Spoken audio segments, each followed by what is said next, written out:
Aujourd'hui, nous sommes en compagnie de Philippe Steenburgen et on est vraiment très content parce qu'on se trouve à Bruxelles et plus principalement au parc Mini Europe. Je vais vous demander de nous présenter ce parc, Philippe, vous qui représentez justement ce dernier. Avec plaisir, donc bienvenue dans le parc. Nous sommes situés à Bruxelles, à côté du fabuleux monument Atomium que vous avez dû entendre déjà parler et qui fête ses 60 ans cette année-ci. Et donc Mini Europe est vraiment au pied de l'Atomium, donc le repère c'est facile, vous garez la voiture, ou si vous arrivez en train, vous allez voir en sortant du métro, vous voyez l'Atomium et on est juste à côté. Donc Mini Europe c'est quoi? C'est un parcours parmi 350 monuments des 28 pays membres de l'Union européenne, donc un petit parcours qui se fait en l'espace de 2 heures. Vous arrivez dans le parc, vous recevez un petit livret, le guide touristique comme on emprunte ou qu'on emmène avec soi quand on visite une ville. Et bien ici, plutôt que d'en visiter une, nous allons en visiter 90, donc à peu près 350 monuments, tous, et ça c'est la caractéristique de Mini Europe, reconstitués jusque dans les moindres détails. On va très très loin, c'est pas du Lego, donc c'est un travail d'orfèvre, une soixantaine de maquettistes dans une dizaine de pays différents qui ont participé à la construction du parc miniature Mini Europe. Alors c'est vraiment passionnant parce que si on rentre un petit peu encore une fois dans le détail, ça veut dire quoi? Que vous êtes tous les jours en train de les nettoyer ou des choses comme ça? Parce que j'imagine qu'avec le climat, on est en extérieur. Tout à fait. Oui. Et là c'est nickel, hein. On s'est baladé un petit peu dans le parc, on va découvrir à l'image. Tout à fait. C'est la force de Mini Europe et c'est la fierté de Mini Europe, c'est que je veux dire c'est un chantier permanent entre guillemets puisque Mini Europe est quasi ouvert toute l'année. Donc on vit des périodes à la fois hivernales avec de la neige, ce qui est très charmant, c'est très joli.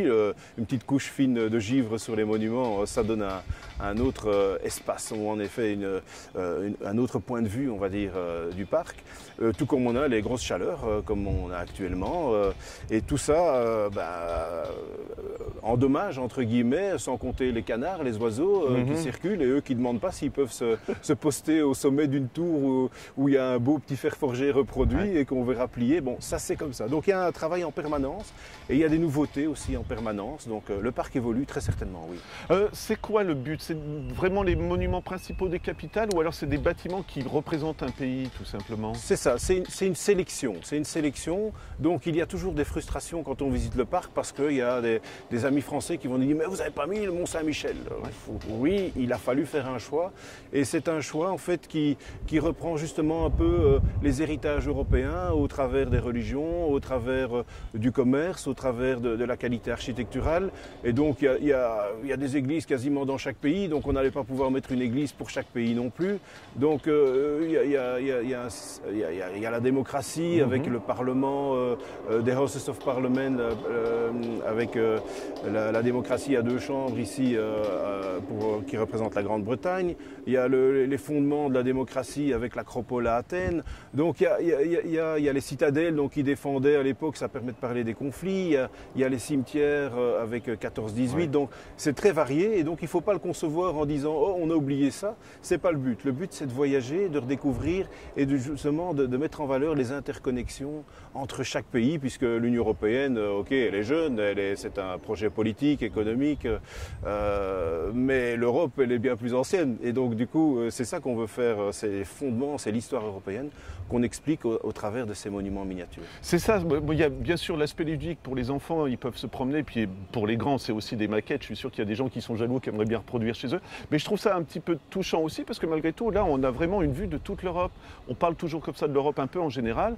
Venez ici et voyez un peu toutes les cultures qui peuvent se rencontrer. Tout à fait, hein, c'est exactement. Et on a énormément de scolaires d'ailleurs qui viennent, même si ce n'est pas la majorité, heureusement, de notre clientèle, mais parce que c'est très pédagogique pour les élèves. Donc déjà, quand ils ont fini le parc, s'ils se rappellent des 28 pays membres, le nom de ces pays, donc à un moment, il a fallu les assimiler parce qu'on a eu des élargissements successifs. Et donc tout ça permet justement, grâce au parc, les monuments sont des moyens mémotechniques pour les élèves de se rappeler, ah oui, je me rappelle, j'ai vu ça, ah oui, c'était en Belgique, donc je me souviens que la Belgique fait pays membre, Luxembourg, ça permet de parler des pays fondateurs et puis les différents élargissements. Et c'est de ça que le parc veut parler, c'est de cette histoire européenne. Et du coup, on surprendra peut-être des gens, mais même après le Brexit, on verra encore la J'osais pas vous Grande-Bretagne. demander. Alors j'allais dire question piège, mais pas question piège parce que c'est tout à fait amical. Vous êtes embêté ou pas alors du coup? Alors, on est embêté parce que cette construction européenne, on y croit un peu, puisqu'on voilà, on l'explique, mais on l'explique d'une manière neutre également. Mais aussi, on essaie de ressortir les côtés positifs, parce que c'est vrai qu'on a tendance des fois à parler des aspects négatifs et qu'on a elle a le bon dos, des fois l'Europe aussi, hein, et les pays, ils jouent le jeu. Bruxelles a décidé, donc nous, on est déjà frustrés parce que c'est pas nous qui décidons à Bruxelles, ça se fait à Bruxelles, mais c'est pas Bruxelles qui décide. Et donc, du coup, dans ces cas-là, en effet, on s'est dit, qu'est-ce qu'on fait avec la Grande-Bretagne? Ils vont sortir, mais Minirops explique l'histoire européenne. Et donc, on a pris une décision qui va peut-être choquer, entre guillemets, certains, c'est qu'on va les maintenir parce que le parc parle de cette histoire européenne. Voilà. Et si on les enlève, peut-être les générations dans 10 ans vont plus se souvenir que c'est aussi l'histoire de l'Europe que vous présentez. Exactement. Et donc on expliquera aux clients, aux visiteurs, entre guillemets, pourquoi la Grande-Bretagne en est sortie. Et j'espère qu'il n'y aura pas d'autres pays, donc on sait bien qu'il y a des tensions. Mais ça fera partie... Au même titre qu'il y a des nouveaux pays qui rentrent, il y en aura peut-être qui sortiront, mais on jouera, puisque le parc est très animé, on n'a pas encore parlé, il y a beaucoup d'animation, beaucoup de ludique. Et là, on le fera d'une manière humoristique, où peut-être que les gens devront glisser leur ticket d'entrée pour faire ouvrir une barrière et leur dire qu'à partir de ce point-là, ils quittent l'Union européenne. Et un peu plus loin, le même principe où, à partir d'ici, vous rentrez dans l'Union européenne ou présentez votre carte d'identité.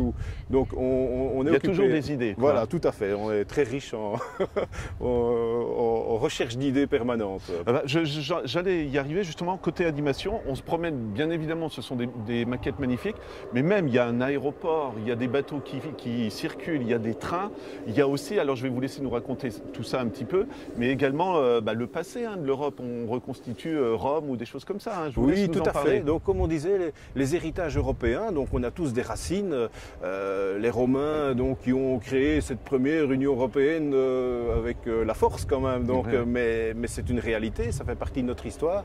Eh bien, à la Porta Nigra en Allemagne, donc à Trèves, nous avons reconstitué une petite scénette avec une route romaine pour parler justement de toutes ces routes qui rejoignaient les grandes villes européennes, entre autres, et bien au-delà.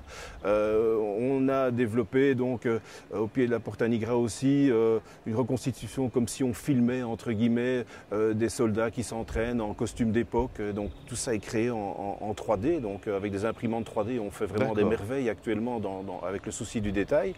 Récemment, on vient d'ouvrir une petite animation publique avec un petit décor viking, où là, l'animation ne se déclenche pas en poussant sur un bouton, mais en criant très fort dans un micro, suffisamment longtemps pour que, voilà, on va vous montrer des images tout à l'heure, donc c'est très très sympa. Donc il y a énormément, chaque pays a son hymne national, en effet, il y a les avions qui se préparent à décoller, et ce qui est amusant, c'est que tout ce petit monde est 25 fois plus petit que la réalité. Donc il existe nulle part, bien sûr. Quand on est face à la Tour Eiffel, on dit waouh, elle est géante, elle est gigantesque. Quand on est face à la Tour de Pise, c'est grand, on repousse la Tour de Pise. Les visiteurs de Minirops font exactement la même chose. Mais quand on voit la Tour Eiffel par rapport à la Tour de Pise ou le Big Ben, en miniature, on passe de 13 mètres pour la Tour Eiffel, à 4 mètres pour le Big Ben, à 2 mètres pour la Tour de Pise. Et là, on se dit, ah ouais, quand même, il y a des bâtiments qui sont vachement plus grands. Et ici, c'est un clin d'œil qu'on peut offrir. Niveau clientèle, justement, est-ce que ce sont des Européens qui viennent par curiosité ou c'est plus la Belgique, la France, l'Allemagne ? Alors là aussi c'est surprenant, c'est que les Belges c'est une clientèle importante, à Minirops c'est certain puisqu'ils sont tout proches. Bon, la Belgique n'est pas très grande, donc de France on a une très grosse clientèle. Pour vous donner une idée, Minirops c'est 30% de Belges et 70% d'étrangers. D'accord. Donc c'est une preuve de beau succès aussi. Ça veut dire tout que à fait. Voilà. Donc, exactement. On a, si je vous donne des chiffres comme ça, on a 15 000 Russes qui viennent à Minirops, on a presque 30 000 Indiens, donc qui viennent vraiment faire des parcours d'Europe et qui intègrent la visite de Minirops dans leur parcours, un bon résumé introductif entre guillemets du voyage qu'ils vont faire. On a de plus en plus de Chinois et donc On prospecte aussi beaucoup tous ces marchés à Mini-Europe parce que c'est vrai que la visite n'est pas hyper répétitive, on va y venir avec ses enfants, on reviendra avec des amis pour leur faire découvrir, puisque ici chacun peut un peu retrouver ses racines. Voilà. À Bruxelles, on a beaucoup d'institutions européennes, l'OTAN, c'est des gens qui reçoivent des amis à Bruxelles et qui leur disent viens voir, tu vas voir, on a une petite partie de notre pays, que ce soit la Lituanie. Et puis c'est un beau condensé, finalement, on voyage dans toute l'Europe le temps de 2-3 heures et c'est vraiment intéressant. Tous les ans, vous vous remettez en cause, je dirais. Par exemple, là, vous m'expliquez derrière, on découvre bien évidemment la Grande Place de Bruxelles. Il y a une décoration au sol qui change tous les 2 ans, si je me trompe pas. Oui, c'est ça. Donc, puisque toutes les années paires, et je vous invite vraiment à venir découvrir cela, le week-end du 15 août, donc je pense du 16 au 18, vous avez un magnifique tapis de fleurs sur la vraie Grande Place de Bruxelles. Je sais que vous aviez des doutes, mais celle-ci n'est que la copie. Elle est magnifique. Je vous envoie des fleurs, justement. Merci. Et donc, ce tapis de fleurs change tous les 2 ans, donc est très éphémère. Et à Mini-Europe, on veut promouvoir un peu cet événement, la promotion touristique. On travaille aussi très fort avec l'Office de tourisme Visite Bruxelles. On participe à beaucoup de salons avec eux. Et c'est notre manière à nous de promouvoir la Belgique et une des manifestations. Et ici notamment, donc à Mini-Europe, d'ici début du mois de juillet, vers le 4 juillet, nous allons remplacer ce tapis de fleurs et installer le nouveau, donc qui offrira des motifs plutôt mexicains. Et ça permettra aux visiteurs qui n'ont pas eu la chance de le voir de dire « Ah, c'était joli, il faudrait qu'à l'occasion on vienne ». Parce que c'est vrai, les monuments très éphémères, on a tendance à les oublier. On se dit « Tiens, quand c'est encore ?» On rappelle quand ça se passe. Et donc on inaugurera prochainement, avant l'installation du vrai, donc en avant-première un peu, les motifs donc, qui seront exposés sur la Grande Place. Philippe, il y a encore quelque chose, mais vraiment qui rajoute du sel à la visite, c'est qu'il y a des petites curiosités, des petites surprises si on prend le temps de regarder. Tout à fait. Je vous demande juste, allez, il y a 3 personnages, est-ce que vous voulez citer un ou 2? Oui, tout à fait. Donc, là, on s'amuse vraiment, mais c'est si génial. vous regardez bien, il y a une foule de personnages miniatures, et parmi eux, donc, nos maquettistes créatifs ont envie d'apporter un peu d'humour. Vous allez le voir, dans certains cas, c'est le mari trompé qui, si vous regardez sur une façade, il y a un monsieur sur le toit en caleçon, donc ça se retrouve du côté du Danemark, je vous dis ça comme ça, observez. Mais sur la Grande Place de Bruxelles, on a des personnages très connus. Vous allez retrouver, si vous regardez bien, Stromae dans son costume très original, comme toujours, de sa collection de vêtements. Vous allez retrouver Magritte, vous allez y retrouver Jean-Claude Van Damme, avec son langage propre à lui. Bon, ici, on n'a pas reproduit le langage, mais vous allez le voir, il a une position d'écartement des gens comme ça, très, très, très lui, quoi. Donc, observez, essayez de regarder autour de vous. Nos maquettistes ont énormément d'humour et ça vaut la peine des fois de reprendre un petit peu une petite photo supplémentaire et amusante et de dire tiens, j'ai même vu Stromae. Une autre petite question, parce que vous parliez justement de changement, par exemple, de la décoration de la Grande Place. Est-ce qu'il y a des animations à certaines dates, parfois, je ne sais pas, un feu d'artifice? Oui, tout à fait. C'est vrai qu'on n'en a pas parlé. Et chaque année, donc c'est facile à retenir, c'est les 3 premiers samedis du mois d'août. Donc nous organisons un feu d'artifice à Mini-Europe. Alors c'est un feu d'artifice qui dure plus ou moins 15 minutes. Ça c'est une partie du spectacle du soir, mais c'est surtout aussi que le parc s'illumine. Et donc ce que l'on apprécie la journée, les plantations, les fleurs, les petits personnages qu'on voit en détail, une fois que la pénombre s'installe, ça commence à disparaître et on se concentre que sur le monument qui est caressé par des lumières, des couleurs, puisqu'on y a installé beaucoup d'éclairage LED, donc on peut jouer sur ces éclairages. Et cette année-ci, puisque chaque année il y a un thème, cette année-ci c'est un thème de rapprochement un peu entre l'Union européenne et la Chine. Donc il y a un programme officiel qui s'appelle en anglais EU-China Tourism Year. Donc c'est vraiment pour vendre les 2 destinations, aussi bien la Chine aux Européens que l'Europe aux Chinois. Et donc dans ce cadre-là, nous allons avoir un petit spectacle avec des danseurs chinois. On aura peut-être les couleurs qu'on va utiliser qui seront plus axées sur le bleu, le jaune et le rouge. Donc une petite musique chinoise et mixée avec européenne. Donc ça c'est le spectacle de l'été.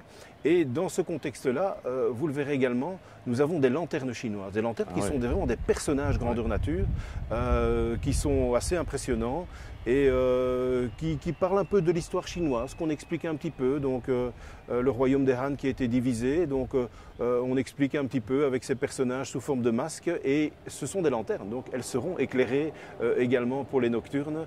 Donc à ne pas rater, ça se passe, le tir de feu d'artifice est à 22h30. Donc l'occasion de retourner quand on passe un petit week-end à Bruxelles, Exactement. à l'hôtel après, même en métro, il n'y a aucun souci. Donc on vous invite, si vous avez l'occasion, de prendre le temps de vous déplacer, profiter des nuitées qui sont bon marché à Bruxelles, on ne le sait pas, mais les week-ends, l'été, c'est pas la haute saison pour nous, donc ça vous permettra de vous faire plaisir, on va dire. Alors une question de pure curiosité, on dit on représente les grands bâtiments de l'Europe, est-ce qu'il a fallu demander des autorisations aux autorités de chaque pays ou comment ça se passe dans ces cas-là? Alors Mini-Europe a été, bon il y a eu une sélection qui a été faite avec des historiens en art, mais aussi pour chaque nouveau pays notamment, on demande un peu l'avis au pays. Donc qu'est-ce qui les représenterait Voilà. au mieux? Surtout pour les nouveaux pays qui ont des fois un monument, deux grand maximum, parce que bon, on a dû en une fois investir. Vous savez, les monuments, les gens se disent ah ouais c'est beau, pourquoi vous n'en avez pas plus?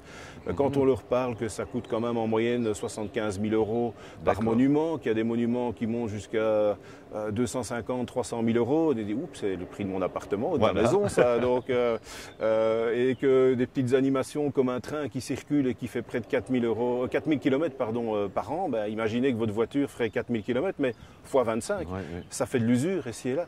Et donc, les gens sont parfois surpris et globalement, donc en effet, les investissements en permanence sont réfléchis, sont pensés dans ce but-là, de faire évoluer le parc, c'est sûr, mais toujours en maintenant, bien sûr, les budgets. Et au niveau notamment du choix des monuments, ça a toujours été fait avec les services culturels, les ambassades, et donc des fois qu'on a dû réorienter.